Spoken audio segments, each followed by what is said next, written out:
elderly lady, has 2 children, at the time 13 and 15. She is on medication for thyroid problems, she had some cancer problems, and she got pregnant.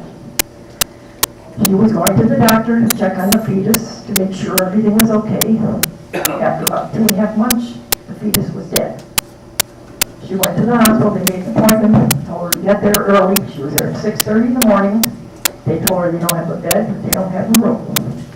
Maybe she can get into surgery to remove the fetus. She goes and stays there all day, no food, no drink, nothing. 11 o'clock at night, they tell her, can't do it. Make another appointment. She makes another appointment, goes in again. Same thing, 6:30. Mid-afternoon, she's not feeling well. She says to the nurse, am I going to get in today and have this done? She says, I don't think so. She says, I doubt it. She says, but what I suggest is you go home. Maybe the baby will abort himself at home. Her husband was living. So she says, if you do that, and you do have the baby does abort itself, and you are, I'll use the words because there's no children here, bleeding profusely, and have numerous pads on, and come in bleeding, they might find somebody for you. But I can't guarantee it. You'll have to go home. She goes home. By this time, they're absolutely livid. She told the older daughter about it, but not the baby, not the younger one. She gets another appointment. She goes back, the same thing, 6:30 in the morning. A couple hours later, maybe 3 or 4 hours later, they put her on a gurney, they give her the intravenous.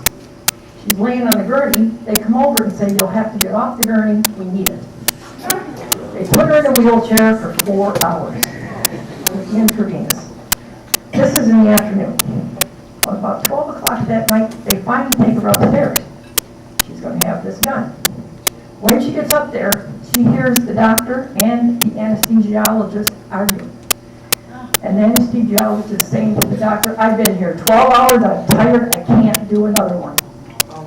The doctor said, you're going to do another one. She's sitting here with the anesthetic, waiting to go in, listening to the doctor tell the anesthesiologist, who she's depending on, that she has to do it whether she wants to or not. So the lady, that's the anesthesiologist, gets on the phone and is telling somebody, he wants me to do another one, I'm exhausted, and she's crying. He says, you're going to go in and you're going to do it. Thank God they finally did do it. And she, after how many weeks, 3 or 4 weeks carrying this dead fetus around, she finally had the fetus removed. And that's the system that we're working under right now. What hospital? That was Welland. What hospital? Welland. When? Last year. I don't know the exact date, but I haven't gotten it writing, and she's already told me this, that it's okay to tell it. I didn't want to tell it without writing it down, with her signature, but she'll sign it. And it was so sad to watch her try to explain to her daughters why she has a baby in her that's dead, and they can't remove it.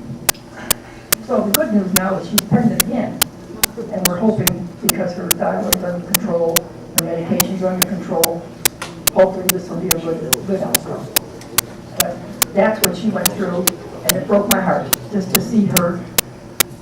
The anger that they had in the 2 of them was beyond words. But carrying this baby around for almost, it had to be at least a month. And they kept sending her home and saying, maybe the baby will drop itself out, and you can come back, and maybe if you're bleeding enough, we'll take you in.